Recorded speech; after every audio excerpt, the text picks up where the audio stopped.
Ang dating gikan sa masa para sa masa, nasa Davao nag-ugat. Ngayon ay lalaganap na sa buong Pilipinas. Mula sa People's Palace, ito ang Mula sa Masa para sa Masa.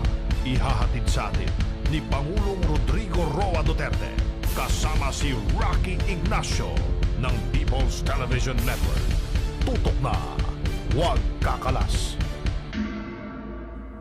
Magandang araw Pilipinas, ito po si Rocky Ignacio, ito po ang programang Mula sa Masa para sa Masa. Ito po ang programang maghahatid sa Panguluhan kung ano ang kanilang mga problema. At siyempre ito rin ang magbibigay daan para maihatid ang mga mahalagang programa ng pamahalaan. Ngayong araw po, siyempre makakasama natin ang tinatagurian natin bida ng masa, si Pangulong Rodrigo Duterte.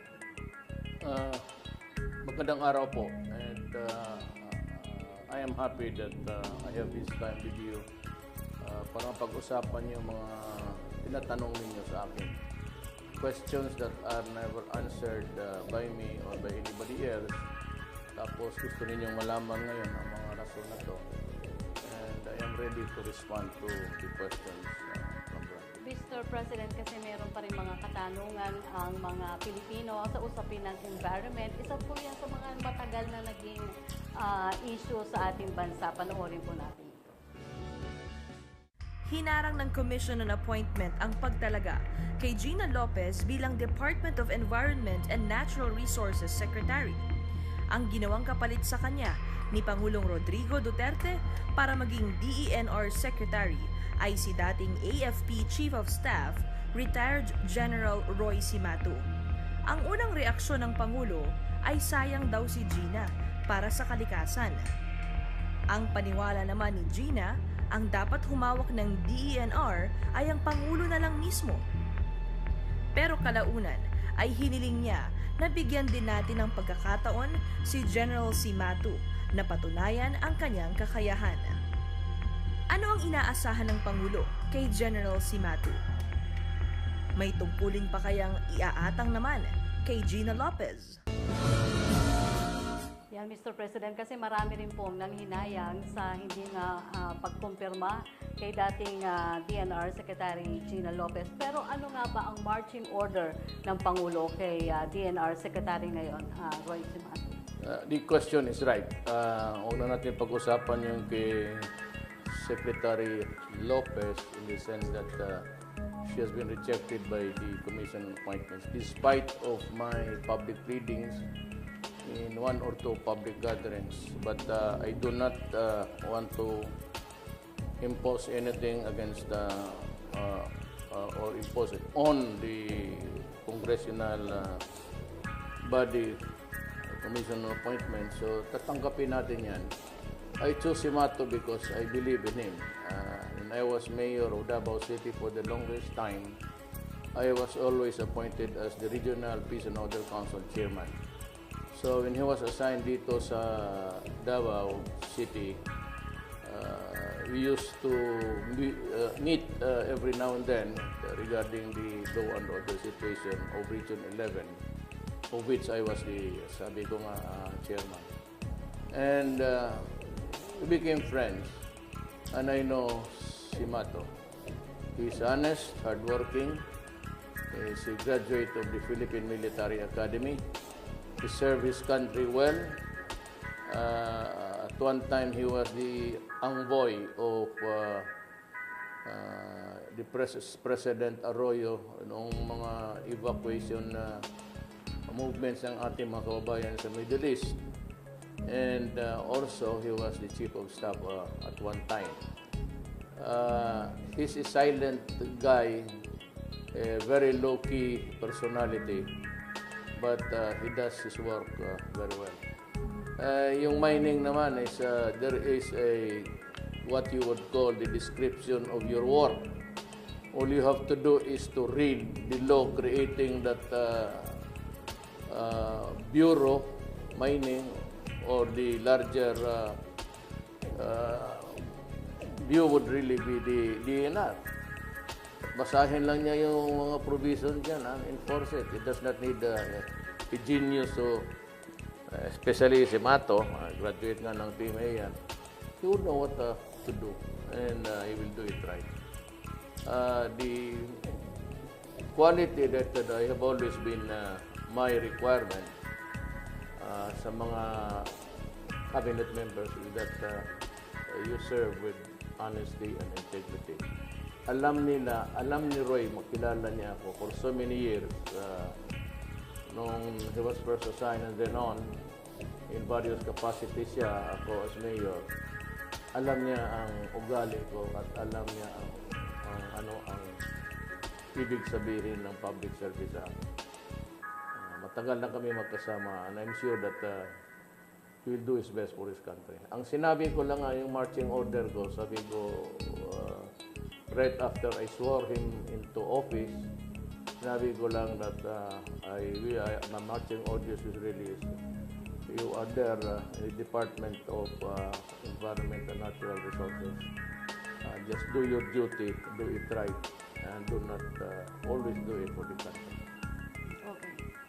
Sa issue naman ng peace and order, Mr. President, panoorin natin ito.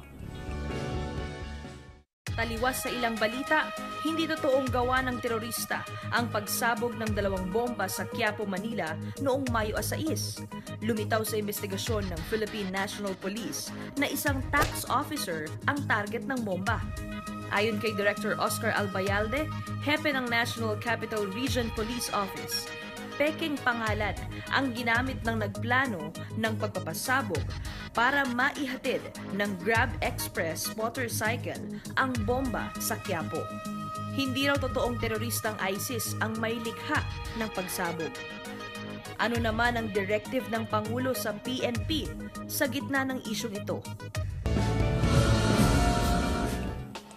Yan kasi, Mr. President, may mga kaibigan akong reporters. Natatakot kasi sila na madako dito sa bandang Quiapo. Kasi nga, sa isip nila na ISIS nga ang gumawa. Pero sa resulta nga ng investigasyon ng PNP, hindi at iba itong motibo. So, paano ika-counter ng government yung fear ng mga katulad naming ordinaryo na wala talagang kinalaman ng ISIS dito? In the first place, hindi ako nang paumanhin na lang sa inyo. I'm forced to shift to minsan sa English because hindi ko alam yung appropriate na Tagalog words to characterize what I'm trying to say. But certainly it is not an ISIS thing. One is that yung ISIS yan, hindi puputok sa Quiapo yan. It could be somewhere else, but definitely not Quiapo. Kasi puro karamihan dyan ang nakatira ng ating mga kapatid na Moro. And if it's an ISIS, I do not think that it would start there or initiated in the place. But there is bad blood amongst the group of persons there. It could be Irido, which is actually Irido is a vendetta. Tawag namin dyan is a vendetta, yung isang pamilya o isang grupo. But yung pipe bomb na pumutok at saka yung the subsequent ones, yung dalawa, kaawa naman yung nagdala nung yung inutosang ng he was working for this company. Is it a delivery thing? Parang Uber or whatever. At yan, empleyado lang isang kumpanya, hinatid yung ipanadeliver doon. While he was handing it, handing it to the other guy, yun pumutok. And so, yun ang damay talaga. But definitely, I'm assuring you, it is not the handiwork of ISIS. Hindi naman sabihin mo, lagay mo lahat naman sa ISIS. Hindi naman ganun. While I do not like ISIS, but I do not want also to attribute things na hindi naman nila ginawa. So, let's put things in the proper perspective para we act fairly in everybody's thing, and this is not there. So, parang away ito dyan sa loob and personal. Always, I think it's money. But if there is something else in the theory, I do not know, but it could always, I said, begin with money matters. Well, almost all quarrels begin with money. Yun ang masasabi ko. And I'm sure our country that, well, ISIS is doing their things, which are altogether bad. But pag naman natin ano sa kanila yung hindi nila ginawa. It's wrong, and besides, it would just mislead the person into believing things that are when they are not. Okay. Mr. President, ito naman sa issue ito ng nagiging imahe ng Pilipinas sa international community. Panoorin niyo po ito. Matapos pintasan ng kinatawan ng United Nations na si Agnes Callamard, ang ating Pangulong si Rodrigo Duterte sa speech ni Callamard sa University of the Philippines, umalma ang maraming Filipino sa pangunguna ni Senator Alan Peter Cayetano. Ipinakakalat kasi ni Callamard sa social media na walang katibayang ang shabu ay nakasisira ng utak ng tao kaya hindi raw ito pagmumulan ng krimen. Hiniling ng senador na maging factual, fair, and just ang representanteng ito ng UN. Inihayag naman ni Presidential Spokesperson Ernesto Abella na hindi sumagot si Callamard sa imbitasyon ng palasyo noong September 26, 2016 para pag-usapan ang human rights issue.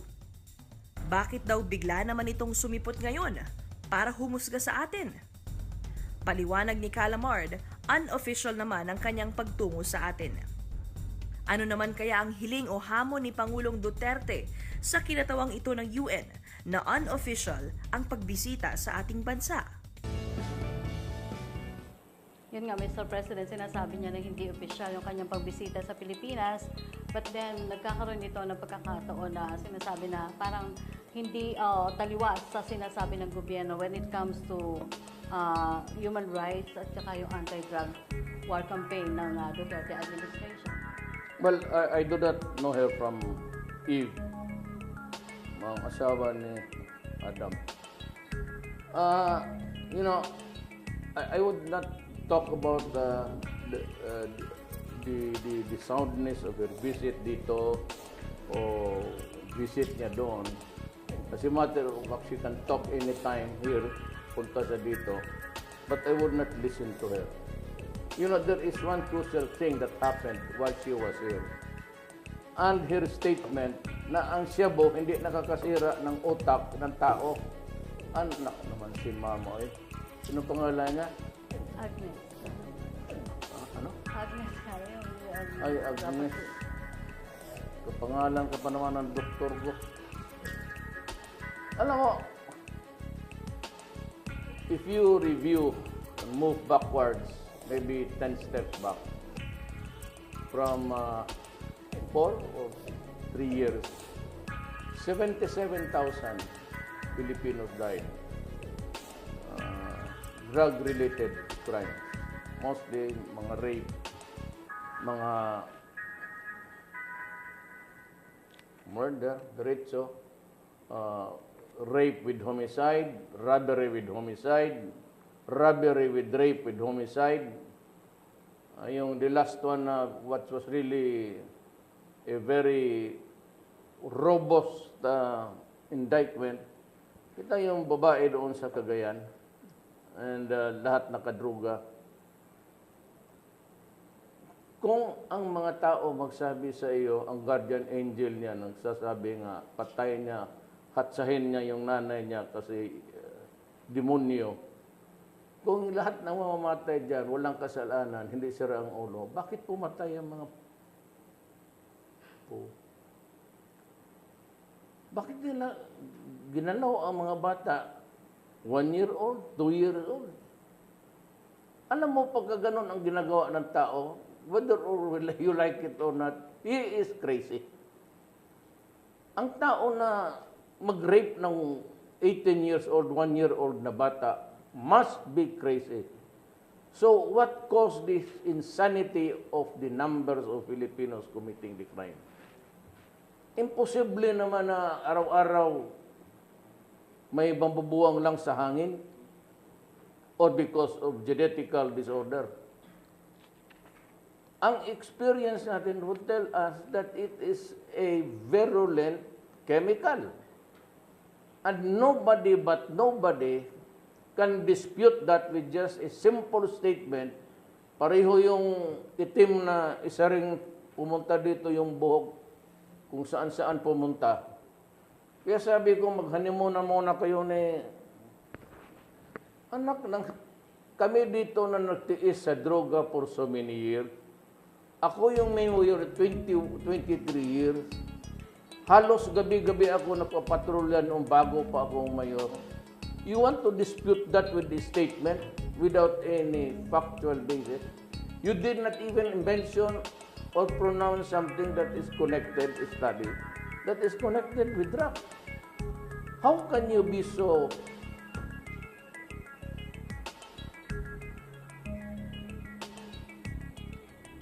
stupid? You are stupid. Now, for me to submit to you an investigation at this time now, you must be crazy. You have prejudged me. Ang sinasabi mong shabu cannot cause anything or damage in the mind or in the structure of the brain of the person. In-assume na tuloy ninyo na yan, ibig sabihin pinatay mo for nothing. Yan ang gusto ninyong palabasin eh. Pinapatay ko kahil durugista, sira ulo. Bakit patayin mo naman hindi yung luko-luko? Ngayon, sinabi ninyo yung drugs, okay yan, parang aspirin lang yan at pinatay mo pa. You have prejudged me. And sino gago na papaya pumunta ng investigation ganon na prejudge na ninyo yung shabu as one chemical that does not really affect or damage the brain of the person. You must be kidding. You must be kidding. Kayo ang dapat i-indict ko. And you want to have a public debate, come here. Basta, if you want to testify against me, you must be under oath, including the rapporteur. If you want to state your charges, be under oath. Because if there is anything false or illegal, I will go after you. And I will see to it that you go to jail for. Talagang hatake, even if you are a foreigner, I don't know if you enjoy a diplomatic advantage. But again, pag ginawa mo yan dito, I will arrest you. You're committing perjury. Good. Yes, Mr. President, according to new Foreign Affairs Secretary Alan Peter Cayetano, your anti-drug war is to protect the more than 100 million Filipinos. Yes, correct. And We have 4 billion drug addicts. What am I supposed to do? Alam mo, ganito yan Rocky. When at the time he commits the crime, magnanakaw siya pera para magamit niya he can buy shabu. He kills a person, but at time he is high on drugs. Therefore, not in his right mind. Pagka na-establish yan na siya pumatay dahil sa droga, hindi mo madala sa korte yan because at that time, he is not of sound mind. He is not equipped with the mental faculties to face to discern what is right and what is wrong. Ngayon, kung hindi siya gago noon, hindi siya buwang, but at the time of the trial, buwang na siya, about 6 months after, overuse of the chemical shabu, hindi mo na rin sila mademanda. And they cannot stand trial because the court will say, look, he cannot stand trial because he's crazy. And so in between, far and wide, the victims now, who will answer for these crimes? Hindi mo naman mahabol kasi out of his mind nga nung ginawa niya. O yung ginawa niya of his right mind, but at the time of the trial, wala na, sabog na. Sino ngayon ang babayad nitong problema? Who will now answer for this loss of so many lives? And who will now take care of this 4 million? Madali lang sabihin niya sa inyo. Kita mo naman sa Amerika. Tapos sila, it was not until with the advent of everybody being conscious of human rights. Wala ito noon eh.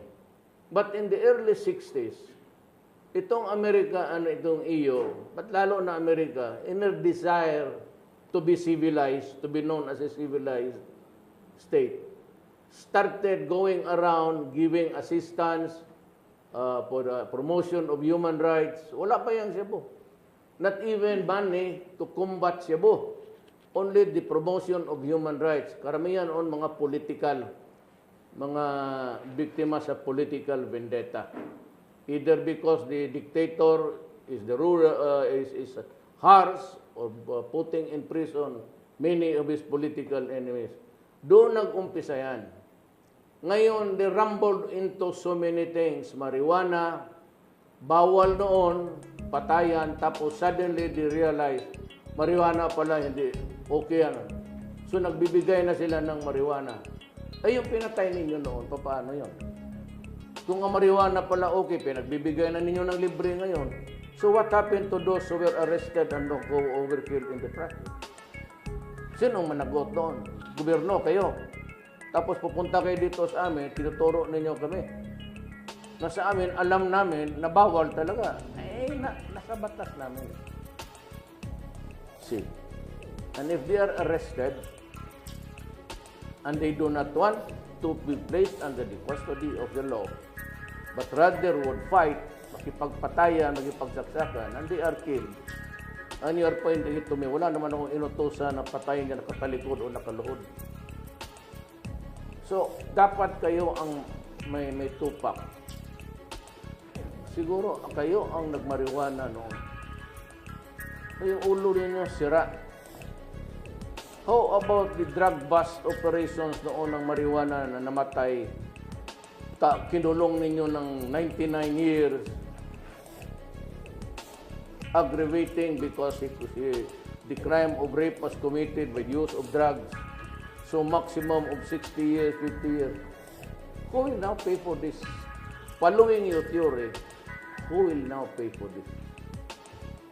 Na libre na pala ang marijuana yan, pinagbibigay na ninyo. Ngayon, ang gusto ninyo, suggestion ninyo, maglagay ako ng stasyon ng Cebu at ibibigay ko sa mga Pilipinong para libre na. May tanong ako sa inyo. Kayong lahat dyan sa human rights, magsabi lang kayo ng totoo, hindi ako magalit. Nakadruga kayo. Hindi, magsabi lang kayo na to. Are you on drugs? Because I am inclined to believe that you are.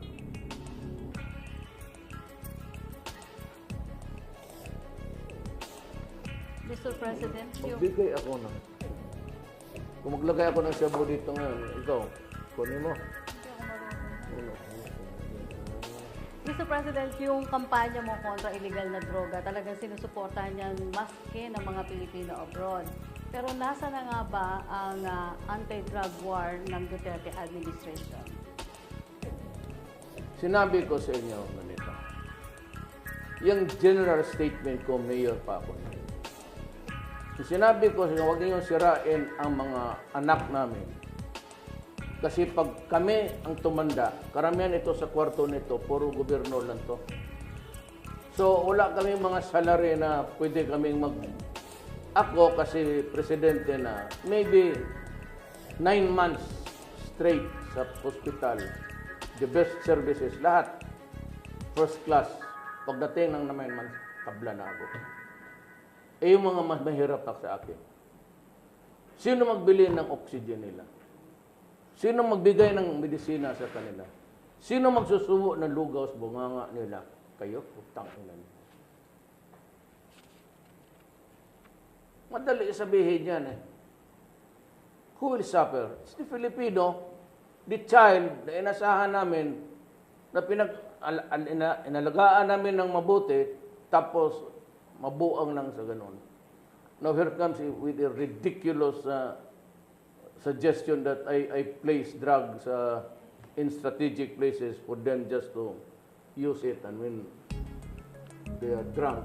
After all, ganito when all has been said and done, at the end of the day, the Republic of the Philippines will collapse. Who's gonna revive it? Who's gonna help them? My countrymen. Who's gonna rehabilitate my country from the onslaught of drugs? Kayo mga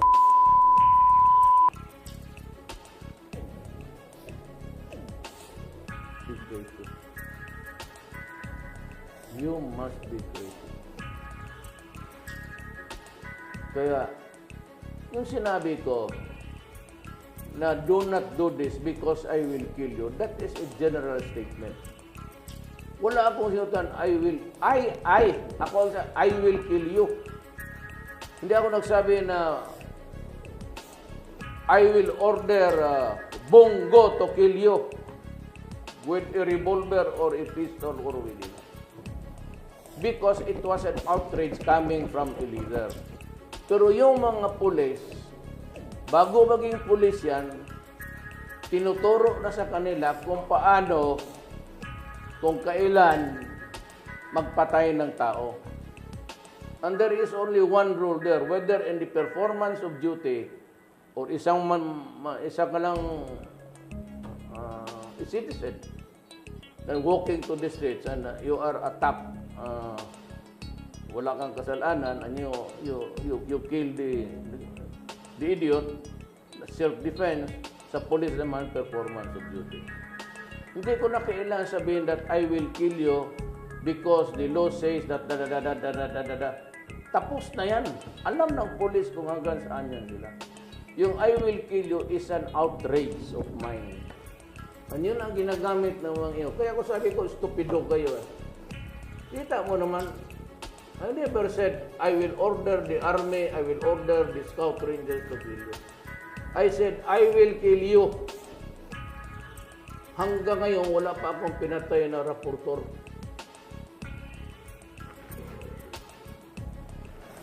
Sinong pinatay ko? I will kill you. That is a generic thing. Kasi yan ang galit ko nung mayor ako. Yan ang galit ko ngayon. You know what? You must understand that I am not just a mayor or was a mayor for nothing.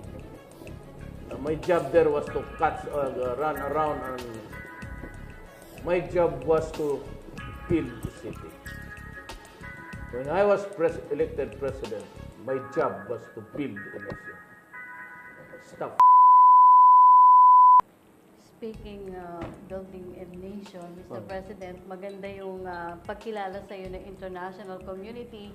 Even Chinese President Xi Jinping invited you dun sa international, yung one road, one belt. Yeah. Are we ready to embark on the road to progress? Fasten your seatbelt and get ready. On board are 29 foreign heads and dignitaries from different countries. In this journey is a passenger with an important role, the President of the Philippines, President Rodrigo Roa Duterte. What is our direction to promote the Philippine economic development? It's basically an ambitious project or initiative by China to revive the old Silk Road or the routes, the routes along the Silk Road, which would link Asia, the Middle East, Central Asia with Europe. What is the intention in creating a closer and stronger partnership with the neighboring countries?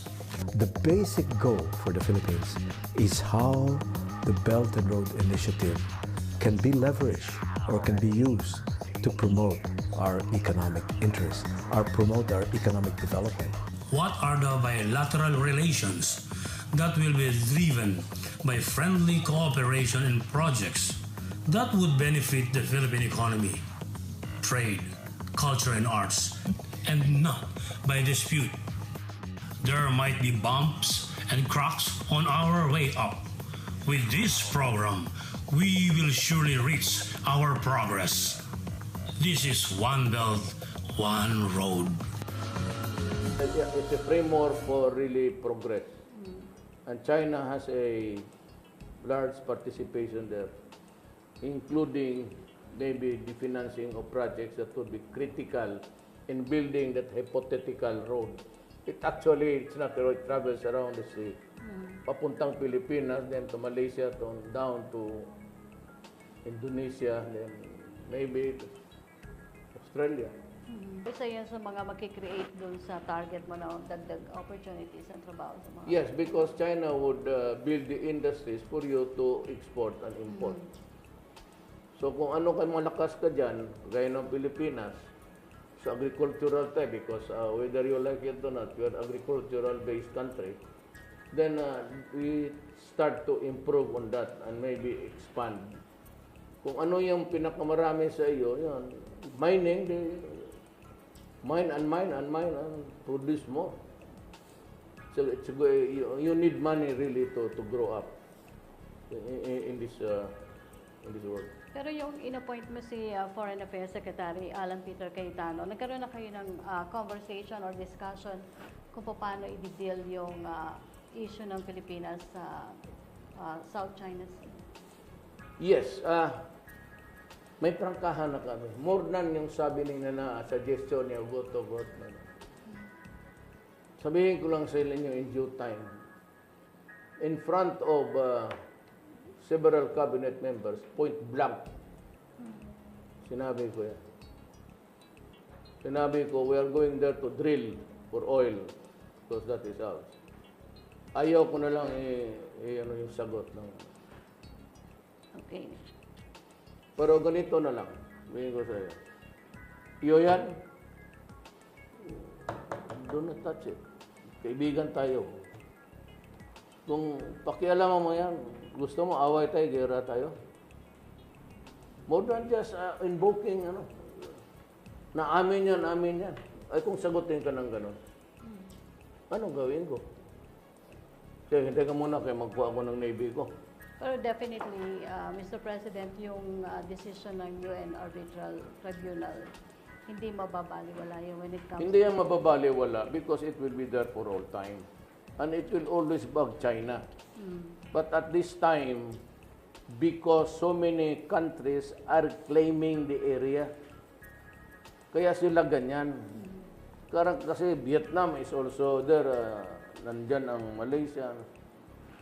Pag-agawa na, maggulo na, sabi niya wag muna. Wait for better times when heads are cooler.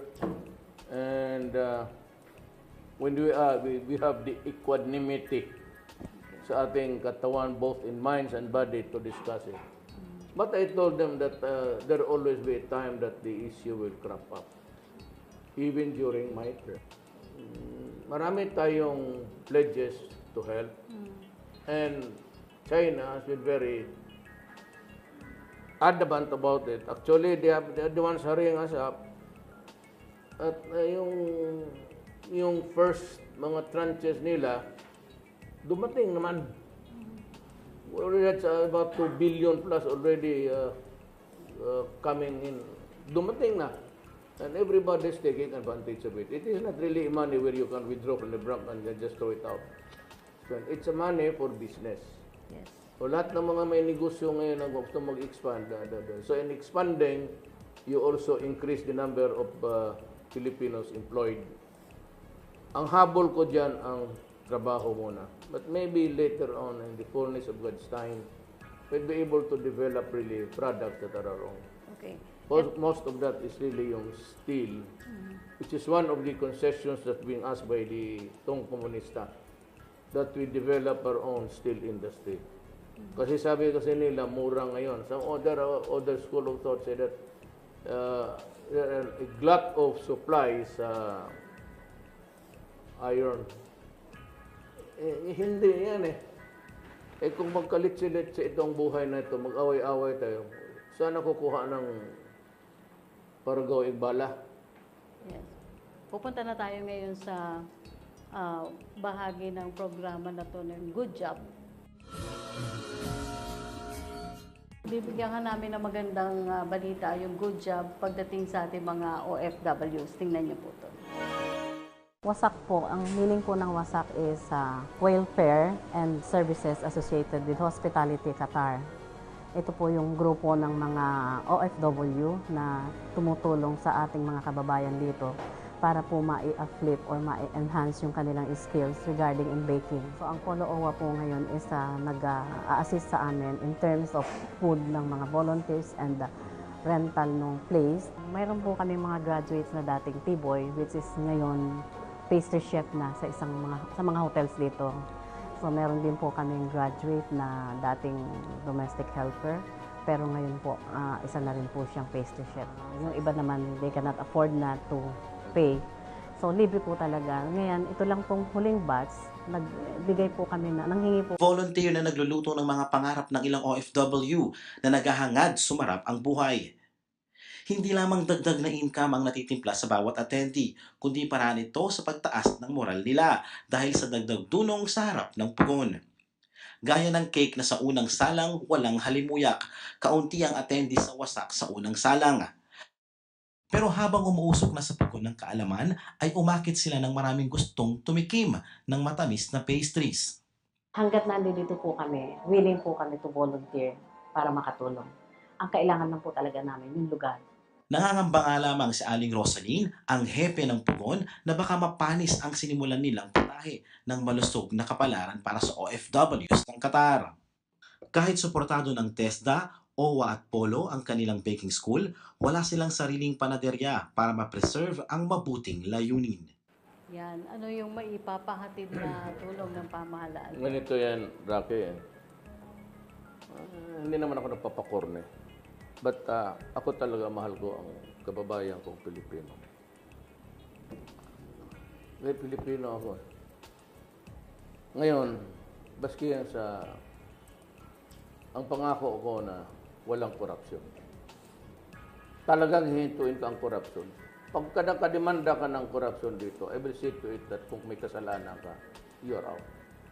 It goes for all. From the cabinet, may pinar-out na ako during a cabinet meeting for lying to his teeth in front of me. May mga taga-Davao ako na board me since I was mayor na, malas, sinipa mo. Ganito kasi yan para sa ating mga OFW. Sabi ko, I promised you within mga 3 to 4 years, mag-stabilize to. Wala yung droga, yung criminal, will go down, then progress can really come to our country. Maghintay lang ho kayo ng kunti. Just give me time to improve things. And maawa ang Diyos, i-improve talaga tayo. Ngayon pa lang, nag-i-improve na economy, umaakyat na. Ang exports natin, back to the original. Noon wala na nagbibili ng saging, kasi may alitan ang Amerika, pati tayo nadadamay punta China. And same with Russia. Kaya ganito yan para po the OFW. Ganun na lang ang pagmalasakit ko sa inyo. Kasi alam mo, may nanay umaalis. Once the mother leaves the family, that family is already hindi na normal yan. Dysfunctional na yan. Pag umalis pa ang tatay at pupunta doon sa isang bayan, hindi magkapareho, that family is now left in the care of mga lolo-lola o kapatid. That time, dysfunctional na ang bata. Lalaki yan na wala na masyadong disiplina, always longing a father or mother. Kaya ako talagang galit sa mga durugis na talagang papatayin ko kayo. Kasi kita mo naman, lumalabas ng bayan yan, and they endure yung kalungkutan sa anak. Ang anak, same, both ways yan eh. Ang anak maghanap ng tatay-nanay, tapos tatay-nanay always, pagkagabi, and they endure hardships. Tingnan mo yung mga Pilipinong umuwi dito. Ano ang standard nila? Ang tulog nila ilan? Basahin mo lahat, 3 to 4 hours. Ang kinakain, yung lugaw pa na basura na sa ibang tao. Kaya ako dyan mainit. Yung iba are subjected to sexual abuse and they endure it. Para lang magkumita, maipadala sa mga anak nila para pag-aral. Only to realize at the end of the day, pagbalik nila, nasira sa siyabo o na biktima ng drug addict ang mga anak kasi walang nagbabantay. Yes, may isa pang humihingi naman ng tulong, Mr. President. Isang OFW sa Qatar na nagtatrabaho ng legal 13 years ago. Gusto ng amo niya na maging illegal na ang kanilang operasyon, mag-recruit ng mga Pilipino na wala o manong malinis na papel ang kanilang tinututulan. Ang ganti ng amo ay pagkansela ng kanyang kontrata at nagkaanak siya tapos namatay yung asawa niya. Kaya nawalan din ng legal documents ang bata na null and void. Pakinggan natin yung story. Well, we have always the embassy, and if you have time, I will personally ask the Foreign Affairs Department to look into this, give more focus on acts of injustice, and we will do the necessary things to help you. Yan, ito, pakinggan natin, Mr. President, para mapaabot sa iyo yung hinihingi nilang tulong. Panoorin mo to. 13 taon na si Nancy Aranzanzo sa Doha, Qatar. Dito na rin siya nagkaanak, ang 10 taong gulang na si Angela. Sa panahong ito, 11 taon na ang pagdurusa nilang mag-ina. Legal ang trabaho niya noong 2004, pero hiniling ng amo niya na gumawa siya ng illegal recruitment agency sa kapwa niya mga Pilipina. Tumanggi si Nancy dahil ayaw niyang may mapahamak na kapwa Pinay. Ang resulta, silang mag-ina ang hinamak, pinakansel ang kontrata niya at parang kriminal sila sa bansang ito hanggang ngayon. Wala po kami nakuhang tulong talaga na kausapin mo lang yung employer namin. So, kaya ngayon wala ho kaming trabaho. Ayun, nag-ano lang ho kami, nagtitinda lang ho kami ng mga kanin para din ho kahit paano makapag pang-allowance po namin at pangkain po niya. Kaya po nung nalaman po namin na may amnesty, tuwang-tuwa po kami kasi makakauwi kami. So may nagbigay po sa amin isang dalaga na nagtatrabaho po siya ng cleaner lang, binilihan po niya kami ng ticket. Pagpunta naman po namin sa deportation, hindi po kami tinanggap kasi kailangan po daw meron kaming i-clearance pa na babayaran tungkol sa bahay namin nung dating pa nung araw pa. Pero hindi po namin alam kung paano po naging 96,000 real po yun. Wala po kaming wala po kaming ibabayad talaga kasi kahit nga po yung pang-upa ng maliit na kwarto, wala po kaming pang-upa kaya nakikitulog lang mo kami kung kani-kanino. Pang-5 bahay na po yata namin, 5 church. Minsan nga, pumupunta kami sa kaibigan pag may prayer meeting, doon kami nakikitulog, kahit saan lang po. Ilang ulit na silang sumulat kay Pangulong Rodrigo Duterte para makauwi, pero hindi naman daw nakakarating ang liham. Kaya muli, sumulat ang kanyang anak sa pagbisita ng Pangulo sa Doha, Qatar. Ito po ang sabi niya, Dear beloved President, hi po, I'm Angela Estrada. I'm 10 years old. I born in Doha, Qatar. Please help po sa our case because po my father died last year and my nanay po no work and we don't have house po. And help po to go home in the Philippines. Miss na miss ko ng Pilipinas. Kaya nga nung nalaman kong si Presidente Manalo, tagang tuwan-tuwa po ako dahil alam kong safe na doon. Namatay po yung tatay niya dito. Talagang siya lang po ang pinauwi namin. Manghingi kami ng pamasahe para po mabayaran po namin yung ticket na 8,000. At yung box po niya na 1,200. Talagang, tapos kakauwi pa lang po niya ng Pilipinas, 3 days na matay po yung nanay ko. Hindi na ako nakauwi, hindi ko siya nakakita pa. Kaya kung ano nalaman po na padating si Presidente, tuwa po kami kasi alam po namin imposible, pero nagpe-pray po kami na, Lord, tulungan mo kami na may mahipo na tao kailangan niyang tibayan ng dibdib alang-alang sa anak na paslit. Tutal, napakatibay ng kanyang kinakapitan sa langit. Greggy Eugenio para sa PTV News. Mas mabuti itong programa to at nakakatulong kaagad tayo. Dito naman madali lang. All you have to do is go to the embassy tomorrow. Bukas, gabi man siguro, umaga man siguro niyan. I don't know. 5 hours. 5 hours difference. Okay. Punta kayo sa embassy natin. Babayaran ko yung utang ninyo at bigyan kayo ng travel documents. About that thing, ano yung inihingi ng DFA, yung certificate of... Sabi ko, wala na yan.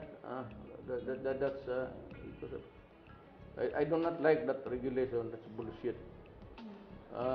Hindi na kailangan papadala ako ng pera, pambayad doon sa utang mo. At umuwi na kayo kaagad. When I got home the last time, I brought with me 150. Sana nakasali ka na doon. There's another one coming up. Dito naman sa papunta ko ng Russia, may 100 Filipinos na gustong 150 o 100 na gustong umuwi. Kung matuloy ako doon, inshallah, God willing, dala ko na yun sila. Sabi ko sa aeroplano, magreserba ng 100 seats. Kung kulang, itapon na yung ibang official para makasakay yung mga workers.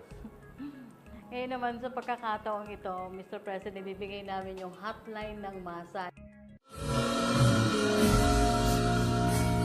Ito yung pakikipag-usap mo ng personal doon po sa mga nais humingi ng tulong sa iyo. Pakinggan po natin narito si Miss Nancy Aranzaso na isa pong OFW yan. Siya yung nakita ni-report natin, Mr. President, na humihingi sa iyo ng tulong. At least ito, personal mo nang maipapaabot yung sinabi mo kanina. Yung, okay na ho, babayaran ko yung ticket, punta lang kayo sa embassy at magpadala ako ng pera para sa pambayad sa utang. At makauwi na agad kayo. In about 2 days. Huwag na kayong umiyak, wala ka naman. Sayang lang yung luha mo. Hindi po, umiyak po ako kasi sobra po naming saya. Kasi kayo lang po ang napansin ng problema namin kasi 12 years kami dito. Kaya ako nandito para sa inyo. Okay. Maraming Huwag ka salamat. na sige umiyak. Huwag ka nang umiyak. Salamat po. Ang saya-saya po namin. Sobra po saya. Bigyan mo ako ng ngiti. Huwag mo akong bigyan ng iyak. Kasi pati ako napapaiyak na tuloy dito. Yan.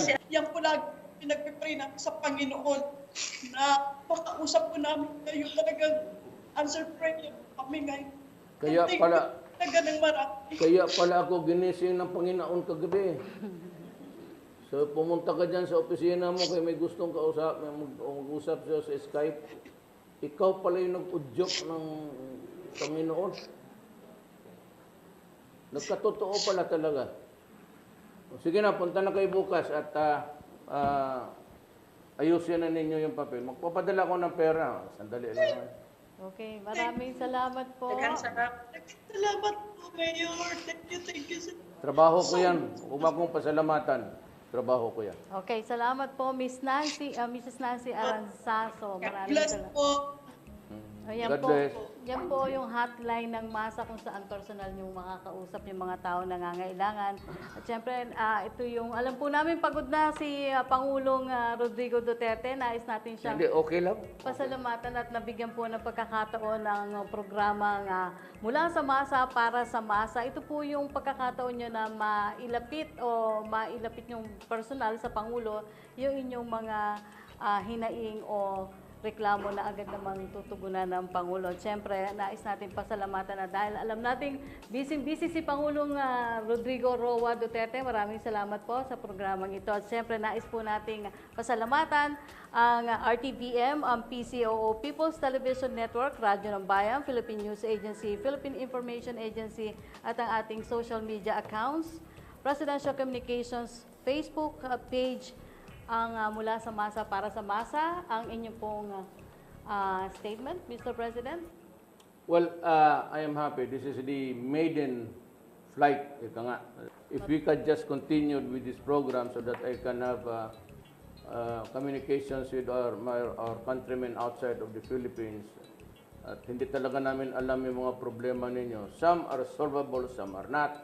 Some it would take time for me to solve the problem. But you have my assurance na kami po ay trabahante lang sa gobyerno. We are workers of government and we intend to really work. Okay. For you.